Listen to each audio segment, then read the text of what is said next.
Really wonderful to be here and learn more about this community.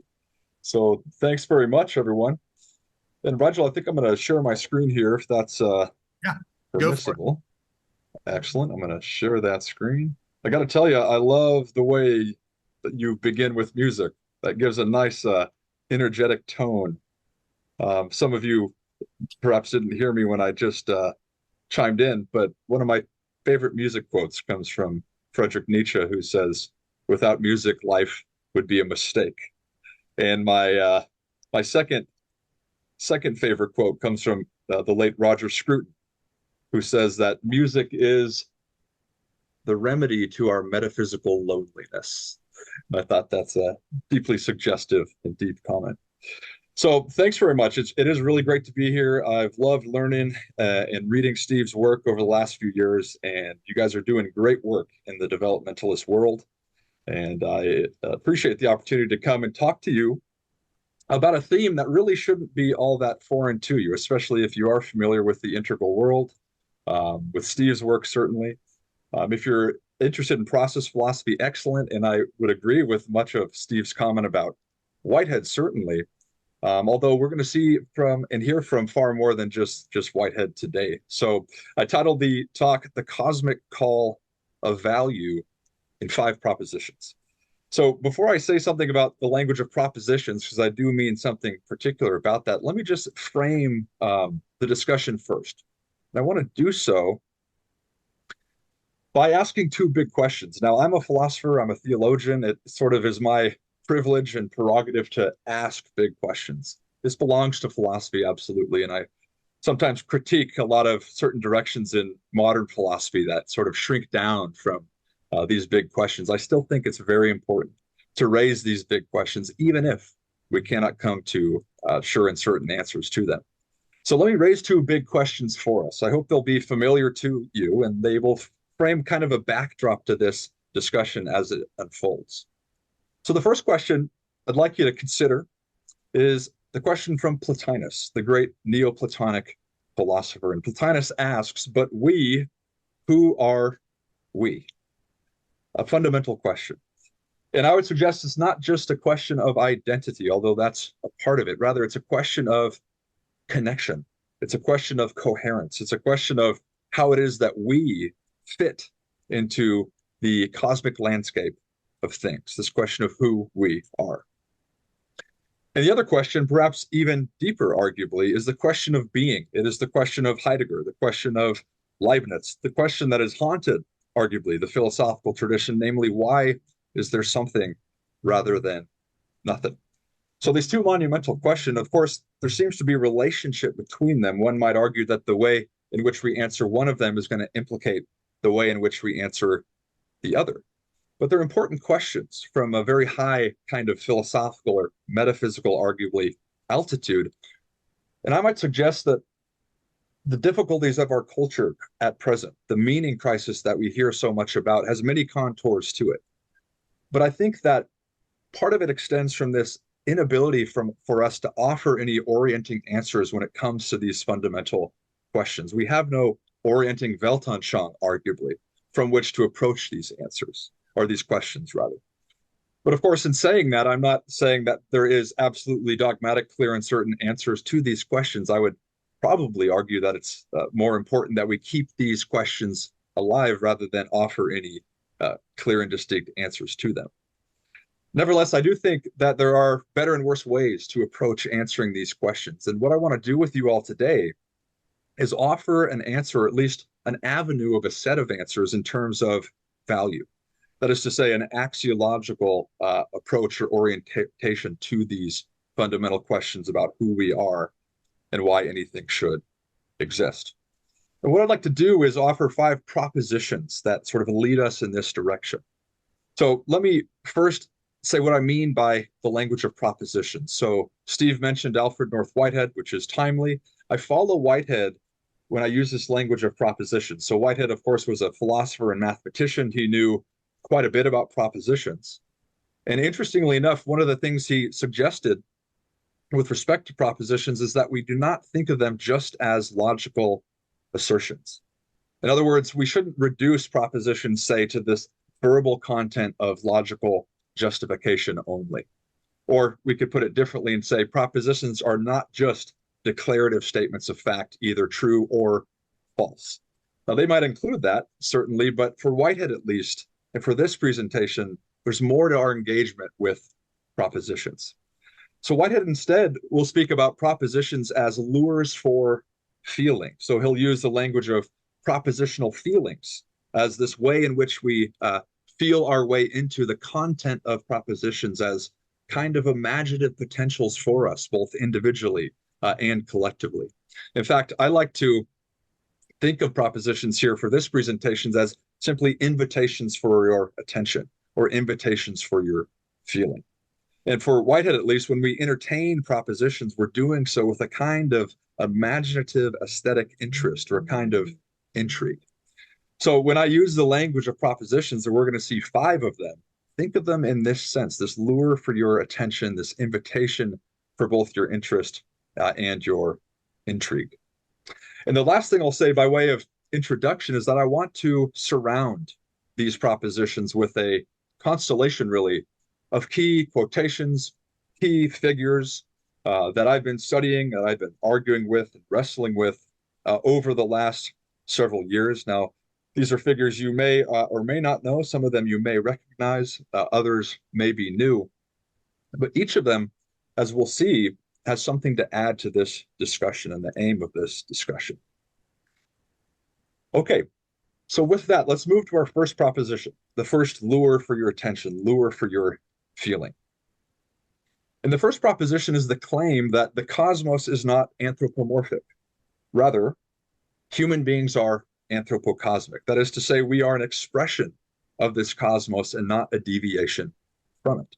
And I rather like this language of anthropocosmic. In fact, I thought I had invented it for the last couple of months, but as is often the case, you find that somebody else got there before you. In this case, the Harvard Confucianist scholar Tu Wei-ming, who says, in this view, human beings are not merely creatures, but co-creators of the cosmic process. We must take responsibility, he says, for this anthropocosmic interplay. I love that language, this anthropocosmic interplay. But of course, Tu Wei-ming was not the only one. I turn, of course, to one of my favorite Russian existentialist philosophers, Nikolai Berdyaev, who says the knowledge of mankind or humankind rests upon the supposition that man is cosmic in his nature. Or the Jesuit priest Teilhard de Chardin, who will be familiar to most of you, the person, the human monad, he says, is like every monad, essentially cosmic. Or one of my favorites, the Spanish priest and philosopher Raymond Panikkar, says the human community is not limited to its fellow human creatures. The human community is also cosmic, since the human being is an integral and even constitutive part of the cosmos itself. So it's a rather ancient insight that we are an exemplification rather than an exception to this cosmos. And yet it's one that we see ignored, sometimes actively, in the development of modern philosophy and modern science. It's not uncommon to hear popular scientists speak as if though human beings were not part and parcel of this cosmos and whatever it is doing. So I'd like to demonstrate this with a playful tweet exchange from 2019.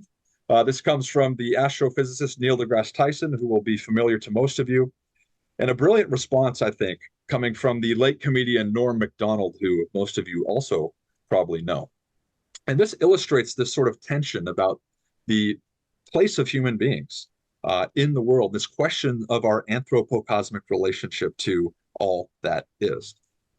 So I imagine it's about 6 a.m. deGrasse Tyson gets up, he has a pot of coffee, and he wants to give a message to his rather large following. And here it is. The universe is blind to our sorrows and indifferent to our pains. Have a nice day, right? It's a lovely way to begin a day. To which MacDonald, I think, brilliantly responds, Neil, there is a logic flaw in your little aphorism that seems quite telling. Since you and I are part of the universe, then we would also be indifferent and uncaring. Perhaps you forgot, Neil, that we are not superior to the universe, but merely a fraction of it. Nice day indeed. So it's a playful response, but there's something deep within it. So the logic flaw that Norm is pointing to is that Neil can only utter these statements by removing his own existence and experience out of the universe, as if though it had nothing to say about this universe, its nature, its character, and what it is up to. After all, if we think about our experience, we're hardly the kinds of creatures, say, that are blind to sorrow and indifferent by pain. In fact, at cultural and individual levels, most of us, if we are healthy, arguably, would see those as moral faults, wouldn't we? What is more, this refrain, "Have a nice day," itself is hardly blind or indifferent. So what Norm is pointing to, rather, is his neglect of this anthropocosmic interplay of which Wei Ming speaks. We cannot just abstract our own existence and experience out of the universe. So I think it's important for us to counter this tendency of abstraction, as Whitehead would call it, and affirm that we are part and parcel of this universe, and counter quick dismissals of our weddedness to nature that come through whether deGrasse Tyson or certainly a number of others. And I love this statement by Ian McGilchrist, who we recently had a conference in honor of his thought, but who counters precisely this kind of insight. It's as if he's responding to statements by deGrasse Tyson and those like him. So consider his thoughts. He says, there's a parallel between the false view that we are separate from and over against nature, and the idea that we are separate from and over against the cosmos. This cannot be true for the same reason in either case. We were born out of and returned to the one and the other. It therefore makes no sense, Neil, to set us up as proud, lonely, tragic figures, struggling against nature, trying to subdue her, or struggling defiantly to bring love, goodness, and beauty into a hostile cosmos. Any love, goodness, or beauty we can bring come out of nature and out of the cosmos in the first place. Where else can they possibly come from? Where indeed? So the central thrust then of this first lure for your attention or lure for your feeling is that our anthropocosmic experience speaks about the cosmos at large, and the cosmos at large also speaks in human experience. But what does it say? What does it speak? And for here now, we'll turn to the second proposition, the second imaginative lure for your attention. So the second proposition is that what the cosmos speaks or what it proclaims in human experience is value. And here I want to turn to Alfred North Whitehead and Max Scheler, the German existentialist and phenomenologist philosopher. So Whitehead says, our enjoyment of actuality is a realization of worth, good or bad. It is a value experience. Its basic expression is have a care. Here is something that matters. Yes, that is the best phrase. The primary glimmerings of consciousness reveals something that matters. So here is Whitehead's claim about the mattering of things. So for him, the universe is not made of vacuous, dead matter. It's more accurate to say it's made of what matters. It's made of meaning, and meaning that is presented to consciousness, meaning that is presented to experience. And Saylor has something similar in mind when he speaks about a pure value quality that is first given or proclaimed in our felt experience. And he draws this lovely analogy with colors. So just as colors, for example, are given in visual perception, so too are values given through a kind of valueception in the mode of feeling. And it's this valueception for him that precedes conception, that precedes perception in this kind of feeling form. We're going to return to that this analogy with color a couple times here in this talk. But consider it a bit further. If I were to show you on the screen here these two colors, we don't have to sit back and analytically deduce what colors we are looking at. Rather, these colors are announced to us. They're proclaimed to us through our visual perception. What is more, there's a kind of trans-temporal dimension, arguably, to color. The green on the screen is related in some way to the green of, say, an ancient reed in the river Nile Delta. As Whitehead states, a color is eternal. It haunts time like a spirit. It comes and goes, but where it comes, it is the same color. So we don't invent, arguably, these possibilities of color. We don't, what would we say? We don't project color onto the world, right? Color meets us in the form of a kind of proclamation, a kind of discovery, disclosure in our experience. And arguably, I would suggest we could say something similar about values to keep this analogy going. So again, I'll turn to McGilchrist, who I think is always insightful on these matters. He says the customary way to think of values is to see them as piggybacking on and arising out of our consciousness, a human invention. An alternative view is that values are not invented, but discovered and disclosed.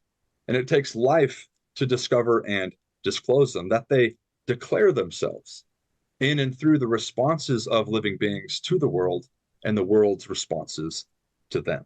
Okay. Again, we see the anthropocosmic dimension here as well. So the central thrust I would suggest for this second proposition is that the declaration of experience is value, that all value experience, is value experience, and that experience, in some deep sense, is the feeling of value. But that's not all we can say about value. So let's go a bit further into value. The third proposition.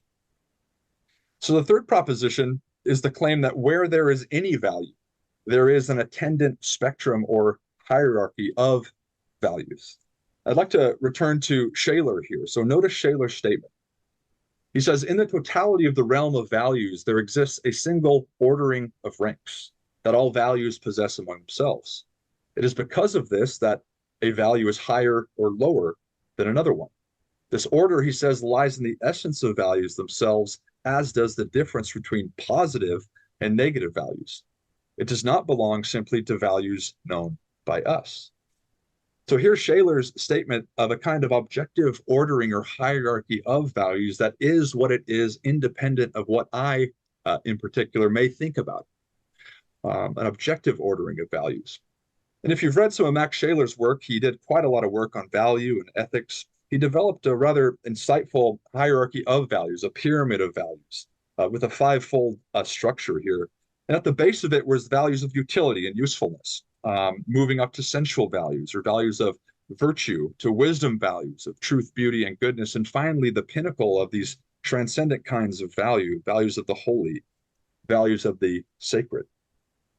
And again, arguably, I might suggest that the cultural tensions in which we find ourselves, the meaning crisis in which we find ourselves, is linked to arguably a kind of inversion of this hierarchy where values of utility and usefulness are prioritized or seen at the top, whereas wisdom values or transcendent values are seen to be at the bottom.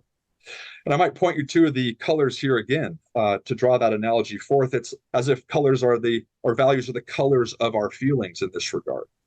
And it seems to be the case that you can no more abstract a single color from the whole hierarchy or spectrum of colors of which it is a part than you can say a single value from arguably the qualitative hierarchy or spectrum of value of which it too is a part. Again, that analogy is a playful one. So for Shaler, this hierarchy is in some sense present in human experience, but it's in no way confined to human experience. So here we can turn to Whitehead's cosmological statements. One of my favorite statements, Whitehead says, on a grand scale, our cosmology discloses a process of overpowering change from nebula to stars, from stars to planets, from inorganic matter to life, from life to reason and moral responsibility. And what is going on here? This is rather a remarkable statement about what seems to be a kind of upward drive in the evolutionary process.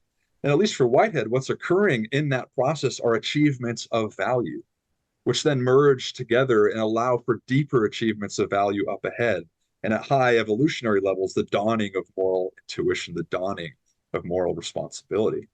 So in another statement, for example, he says the problem of evolution is the development of enduring harmonies, of enduring shapes of value, which merge into higher attainments of things beyond themselves. Aesthetic attainment, at least for Whitehead, is interwoven, he says, with this texture of realization or this texture of actualization. Now, for him at least, aesthetic value is the widest and most inclusive form of value that's applicable to the universe. And it's in this sense that his assistant for a time, Charles Hartshorne, states that the most general principles of harmony and intensity are more ultimate than the laws of physics, and are the reasons for their being natural laws. So harmony and intensity are aesthetic concepts that are deeper than the laws of physics, precisely in some sense because they are embodied within them. So here Hartshorne again is drawing from Whitehead's deep aesthetic kind of interest. Whitehead says, for example, it's not the case that there is an actual world which accidentally happens to exhibit an order of nature. Rather, there is an actual world because there is an order of nature. All order is aesthetic order, and the moral order, he says, is merely certain aspects of the aesthetic order. Now, some have wanted to read this as Whitehead essentially subordinating the morality to aesthetics, but I think a deeper engagement with Whitehead shows rather the opposite. Rather, it's Whitehead's location of morality across an evolutionary spectrum of value. After all, there may be, we could say, epochs of our universe, say the development of protons and electrons that are expressive of intensity, of harmony, and of order, of aesthetic value. But it doesn't seem that moral value applies at that level, right? So it's a vision of the evolution and the eventual dawning of a kind of moral value and moral intuition, the antecedents of which are aesthetic in nature. So then, the thrust then of our third principle here is that human experience, as a part of both cosmological and biological evolution, presuppose what Hartshorne called this affective continuum, or this hierarchy of felt values. But I still think we can say something deeper about value. It's as if we're going deeper and deeper and deeper with each of these propositions, each of these lures for your attention. So what else can we say? Our fourth proposition is the claim that in the hierarchy of values, there is an asymmetrical relation among higher values which are inclusive and lower values which are exclusive.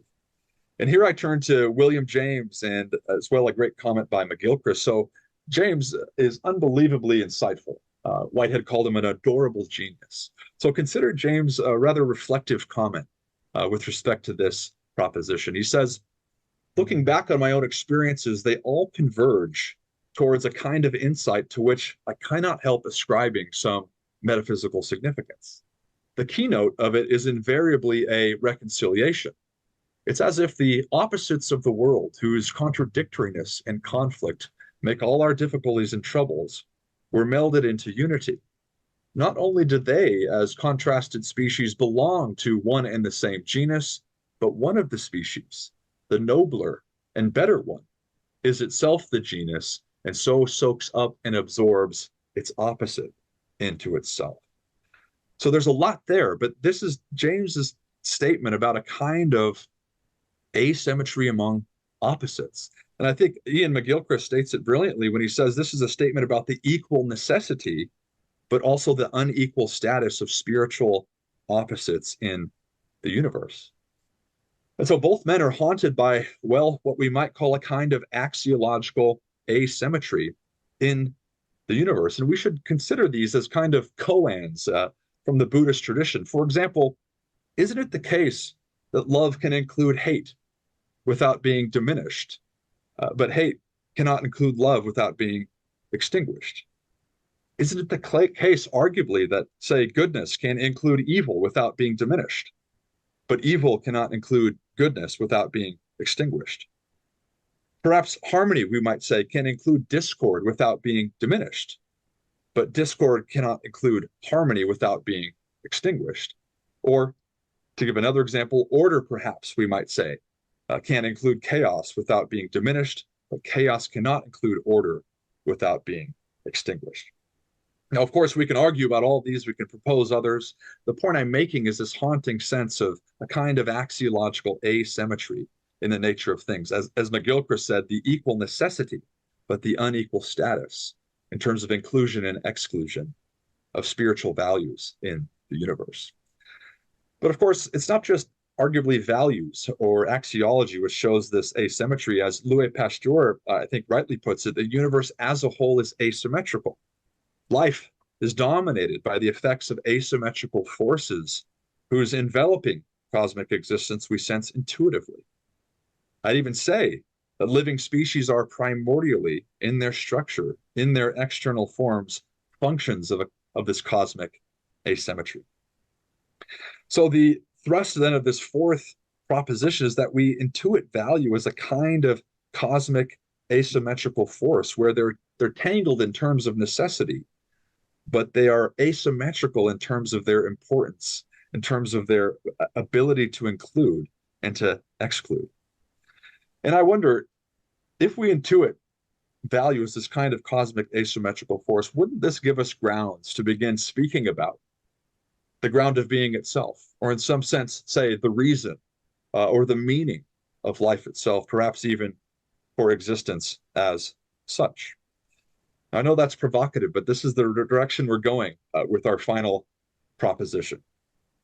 So the final proposition, final lure for your attention, is that the reason or the meaning, say, of the world and life itself consists in its ability to respond to the proclamations of positive value which asymmetrically ground its being.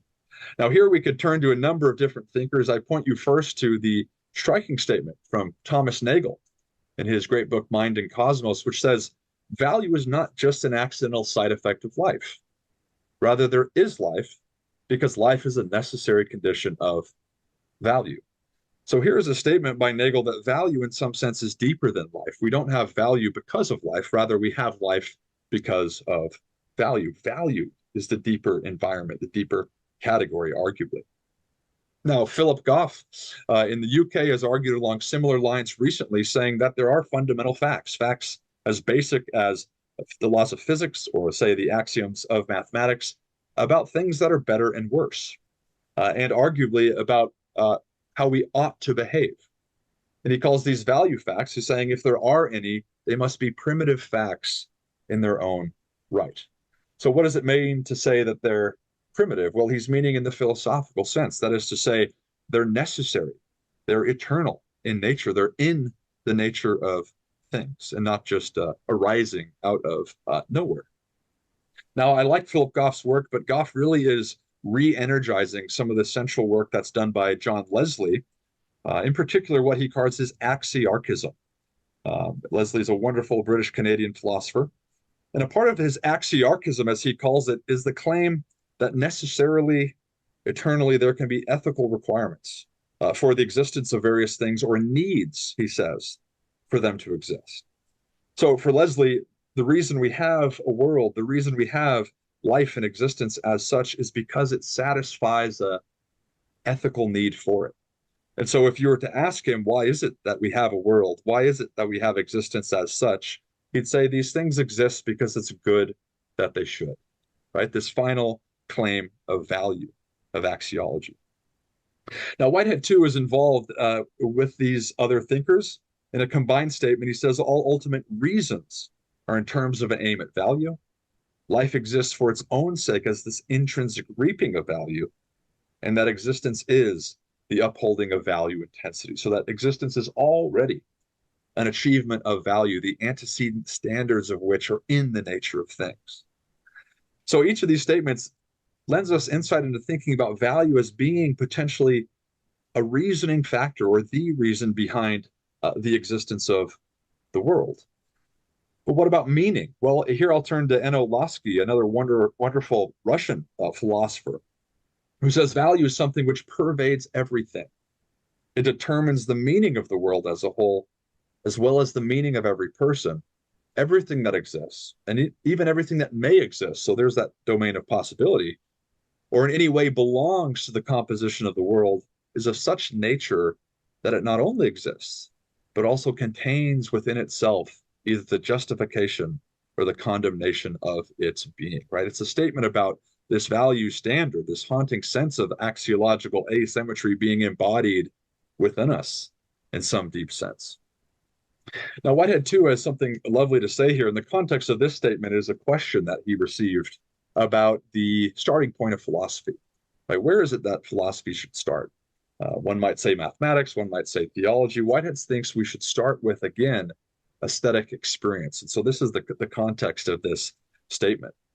He says, our enjoyment of the values of human art or of natural beauty, our horror at the obvious vulgarities and defacements which force themselves upon us, all of these modes of experience are sufficiently abstracted to be relatively obvious. And yet, he claims, evidently, they disclose the very meaning of things. So these standards, these possibilities of value, arguably, that are in the nature of things are not just human projections. And I'll draw to a close with a great statement by, again, McGilchrist to this effect. He says, it's not we who originate the possibility of truth or goodness or the beauty of the cosmos. Rather, he sees value as intrinsic to the universe and the possibility of appreciating and responding to value, therefore fulfilling its potential, as one reason for the cosmos to have evolved for life.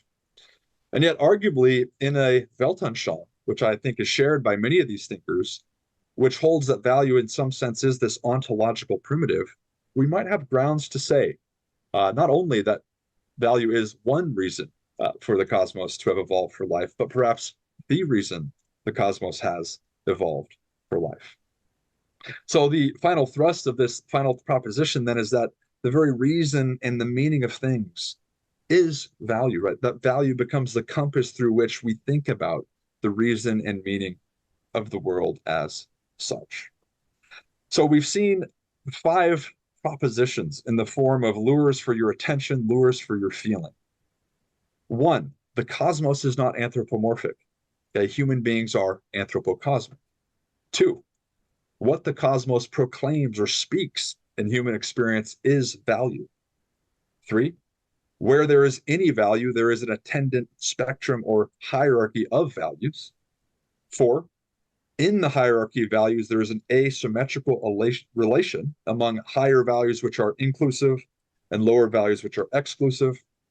And finally, 5, that the reason or the meaning, say, of the world and life itself consists in its ability to respond to the proclamations of positive value, which asymmetrically ground its being. I think by way of conclusion, I'd like to offer a final challenge in terms of answering the call of value, this cosmic call of value.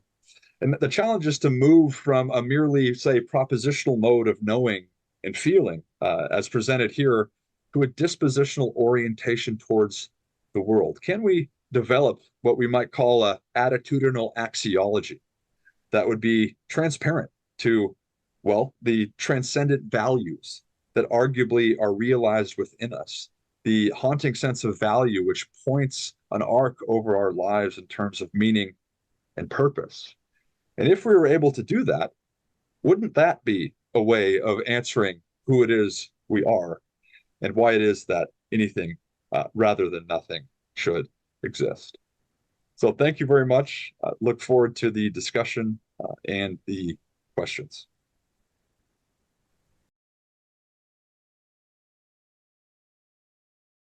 First up is David and then Mark. Go for it, David.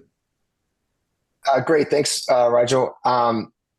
We had some great conversation on group come up, initiated by Bill and Sally, inquiring deeper into the 4th proposition about the asymmetrical relation among some of the higher values, which are inclusive, and the lower ones are exclusive. We were wondering if you could sort of unpack that a little bit more. I think we had any number of questions, but rather than try to pick the best one, I would invite you to clarify from where you feel is the best place to start there. Yeah, sure. Yeah, thanks, David. Yeah, and wonderful questions in our group too. Just kudos to everyone. You'll notice that I hope to not present these propositions as dogmatic, right? These aren't sort of mathematical in the sense that you add them up and here comes a proof. That there's something more visceral to them. So I think this claim about, in the 4th proposition, an axiological asymmetry is at that level too. I think of my own Christian tradition. Love almost fulfills itself, right?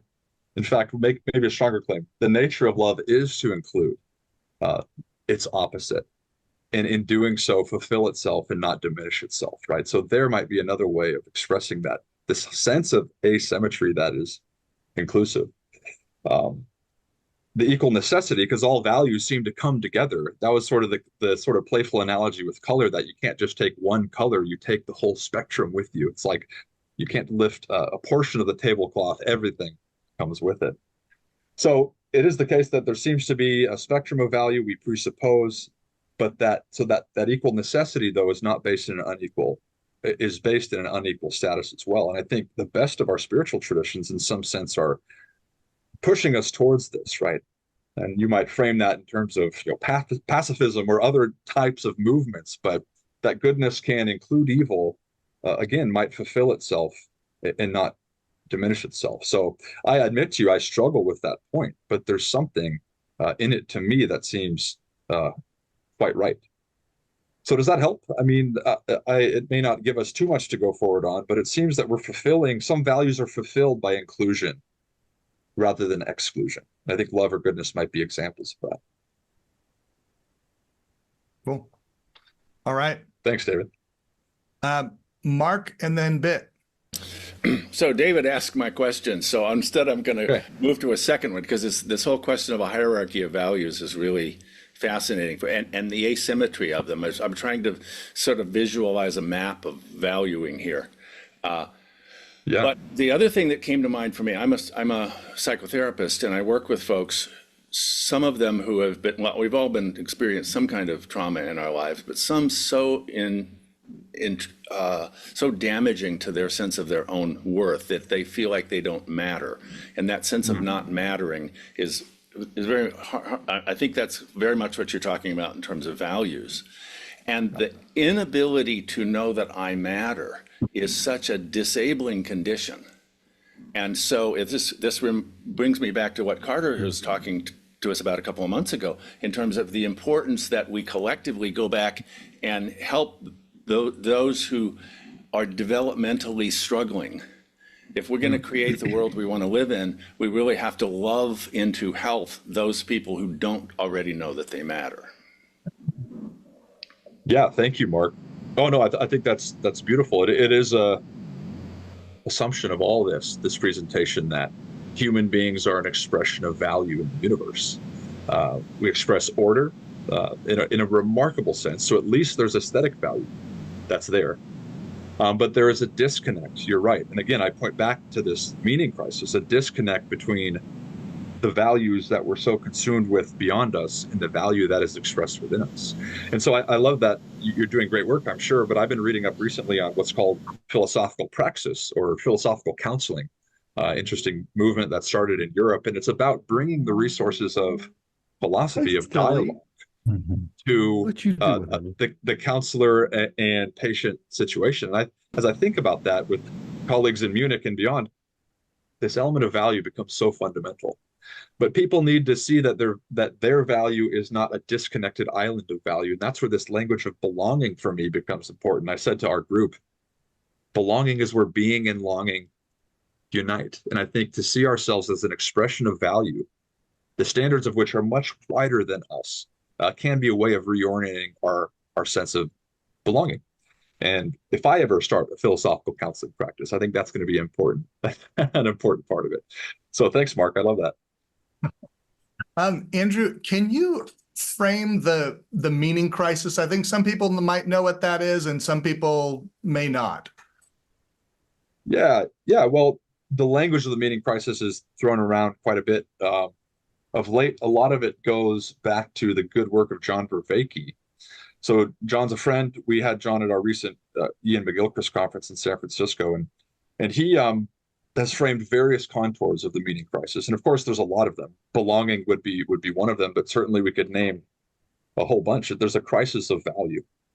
And one of the things that he points to, which I think is right on, is the rediscovery through cognitive science, but through philosophy, of the modes of spiritual practice that always belong to the philosophical tradition. So we rightfully critique philosophy if it is just a bunch of dudes in an armchair throwing up lofty thoughts. When originally, through the work of Pierre Hadot, others, again, the philosophical practice literature, philosophy was about a guide for life, a guide for living. And so I think Vervaeke's work is wonderful. The meaning crisis signals a whole panoply of struggles that we're facing as a culture, as a society, and at least in part, the remedy would involve something like the rediscovery of praxis, the rediscovery of the spiritual dimensions that have always been a part of the philosophical and religious tradition. So that's just a word. There's much more on that. I'd encourage everyone to look at John Vervaeke's work if you haven't done so. Yeah, thank you. Great. Bit and then AJ. Bit, you're muted. Can you unmute yourself? Yes, I appreciate I really appreciate the clarification about the value of philosophical midwifing. If you know Pierre Grimes, a great philosophical midwifer. Yes, yes. Yeah. Yes. So, the axial, I saw that you were coming in the axial tradition or from the axiological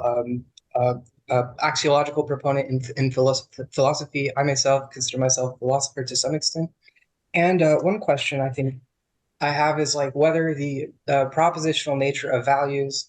I see that this tradition goes back to Socrates, the Socratic form, which includes a dialogical approach to reality, which through Hegel, it's gone from Socrates to Hegel and to the modern and postmodern world.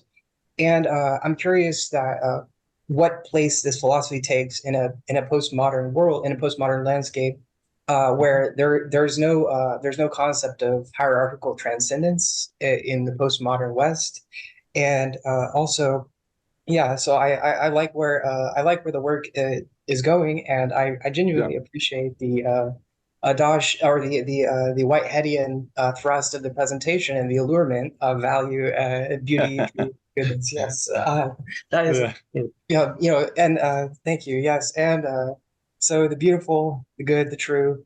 Thank you. And where is the and furthermore, like I want to ask you, where do you see beauty? Where do you see? I was just reading a philosophical book showing how Whitehead has certain limitations, and how there's certain limitations to Whitehead. In this book, they recommend we can restore reasons, we can restore rationality by in fact going into Aristotelian metaphysical thinking, which contains beauty, truth, and goodness in there in kind of a full bloom, so to speak. Like, so I'm wondering if Whitehead is the direction of the continued evolution of truth, beauty, and goodness also, and whether so because Whitehead tends to get bogged down in propositional I want to yes. have a chance to Yes. for your first question and then get to well, last 10 seconds, if you don't mind, last 10 seconds. So Whitehead tends to get bogged down in propositional knowing, propositionality. So I'm wondering how it can move from propositionality to dialogos, and then through dialogos into the transcendence, the erotic thrust of beauty, which Plato originally in his dialogue in the Symposium was evincing the forward thrust of the erotic. Where does the erotic actually come in Whitehead? I hope that's a good question. There you go. That's fine. Yeah. All right, it's layered, so I'll try to give a brief answer to it. To your last point first, Eros is there in Whitehead at the very core. If you look at Adventures of Ideas, another synonym for God is the Eros of the universe, right? And where else does he get this but deep into the tradition? Let me jump to the first comment, though, about the dialogical nature of reality. I love your framing of that. I'm trying to hint at that by saying that we are response able to value. We're able to respond, right? It's and even this sense of the cosmic call of value, right? That there's this call to us, but calls require a response. Calls require a response that's consistent with the call in some sense. So there's that dialogical framing. Now, where does value appear in the postmodern world? There's different framings of the postmodern world, certainly. One of the problems of deconstructive postmodern, largely inspired by French thinkers, forms of postmodernism is this axiological whole, arguably, right? So I think we do need to find and this is what Steve's work is doing, along with many others, is to find a mode of being postmodern or post-postmodern or metamodern, or as the process tradition would say, constructively postmodern, that preserves what was good in modernity and transcends what is, bad, arguably, in a more deconstructed form. I think that's possible, but it requires nuance, and it requires us paying attention to the presuppositions of our existence. So I hope that helps a little bit. Thanks, Brett. Great. Michael, and then AJ, if we have time. Michael, We're right up near the end here, so try to get to your question, okay, bud? Okay. Okay. I already had a chance to ask some questions, but still there is one more. So it's all great about these values and asymmetry of values and so on. But what about the undeniable fact that most people, most of the time, don't live up to their values and doing horrible things sometimes to each other or even to themselves. And even the whole idea of moral progress can be questionable. So how all this to reconcile all this? Yeah, thanks, Michael. Another good question, I might add. Absolutely. I mean, there's nothing in what I've said here which means that the highest values get actualized every time.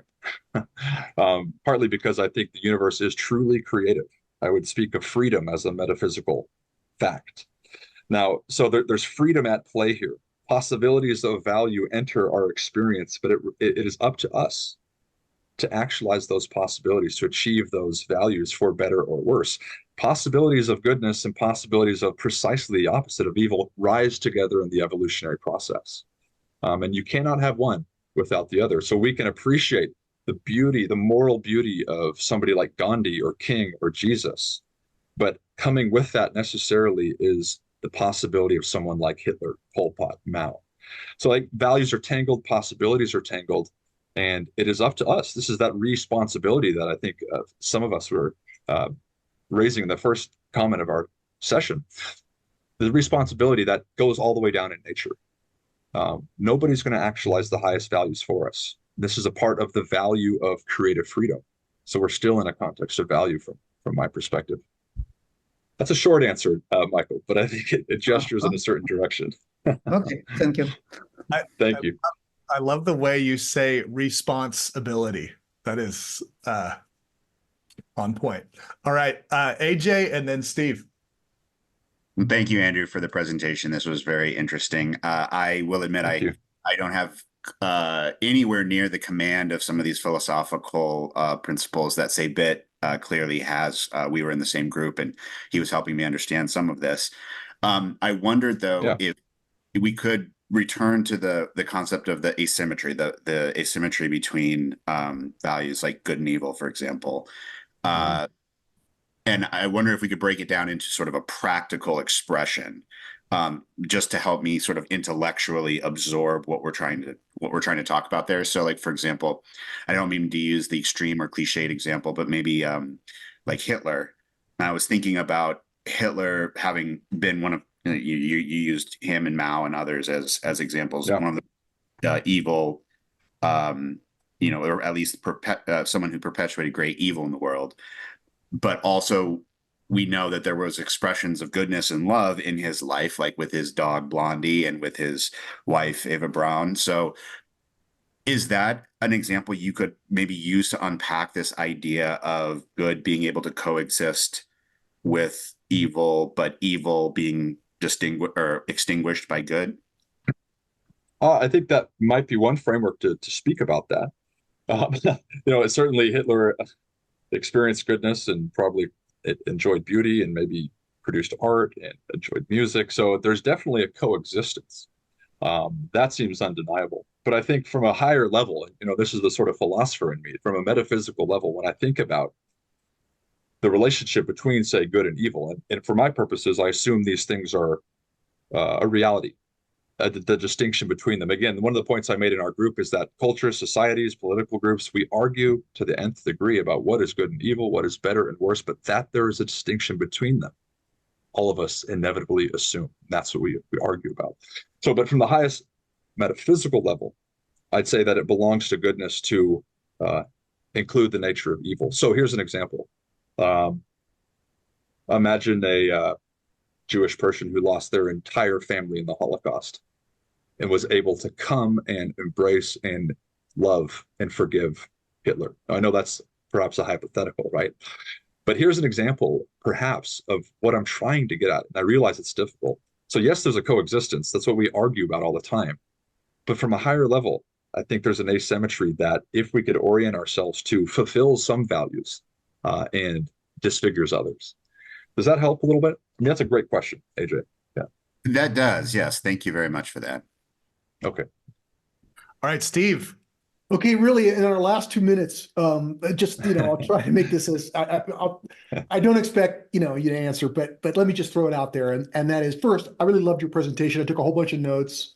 I have a whole bunch of, questions, but the one that I'll ask here is just to observe that, like me, you're putting a hell of a lot of weight on the word value. Right. And indeed, what is value? Well, it's goodness, truth, beauty, love. But even those are sort of hard to pin down too. And I know that's part of the nature of value. This is not standing still. We can't just label it and say, that's it, there it is, like an object. Right. But I'm wondering if in the course of your your research, you've come across other conceptual labels that are at the same level of generality or abstractness as the word value. Like, Robert Pirsig, he called it dynamic quality, giving it a kind of a moving quality. And so my question is, an idea that I've been thinking about and at least kicking around, I'd love to get your input on it, is I've been thinking of value in terms of like trying to think a little bit like a physicist. Like, so there's time and it's got an arrow and we're moving in that direction, in the universe, we're moving in time, but we're also moving in evolution. And that's not it's making use of the arrow of time, but there's like something else going on, right? In other words, increasing complexity, increasing, value, increasing consciousness, all of the different labels that have been used to explain where evolution is going. Do you think that it's proper to begin thinking about value, especially in this hierarchical mode that you mentioned, as the trajectory of evolution, right? Where that is something is valuable when it's doing what the universe wants, and that is moving toward a more evolved state. I like that a lot, Steve. Yeah. Boy, you should write about that, huh? I know you're doing that now. Doing it, yeah. I know you're writing a book. I look forward to reading that. Yeah, it's a really wonderful question. Your first comment was about sort of the language we use, and I get that question all the time. Well, what do you mean by value? And I fully admit that, as Whitehead would say too, there's no perfect dictionary, right? We experience far more always than our language can express. So value is an attempt to express a certain qualitative nature to our experience. But you're right. The language of value presumably includes everything from utility all the way up to truth, beauty, and goodness, and whatever combination they afford. But people ask me, what should we be up to in the universe? And sometimes I like to respond by saying, well, what we should be up to in the universe is what the universe is up to in you. And this is that sort of evolutionary arc I think that you are pointing to. And I do think that both of us are helped by Whitehead here. And Griffin, I'd remind us, who says that evolution seems to be about this haunting for intrinsic states of worth, this deeper capacity to experience states of intrinsic worth. So whatever one's thoughts about evolution, this has been part of it. We see it manifest within us. And when we think about where evolution could go, I might not be as confident as some of the Teilhardians, the omega point, but nevertheless, there is this lure, to use that term again, to be more than we presently are, and to be more than we presently are in a positive direction. And so I think value becomes the compass, the arc in which I think about evolution too. So, I mean, does that help? I struggle Absolutely. with you. Yeah, no, that's great. To express we'll have that to talk about adequately. this some more sometime. Yeah, that'd be great. I hope we do so. Yeah. Okay, good. I look forward to it. Thank you, Steve.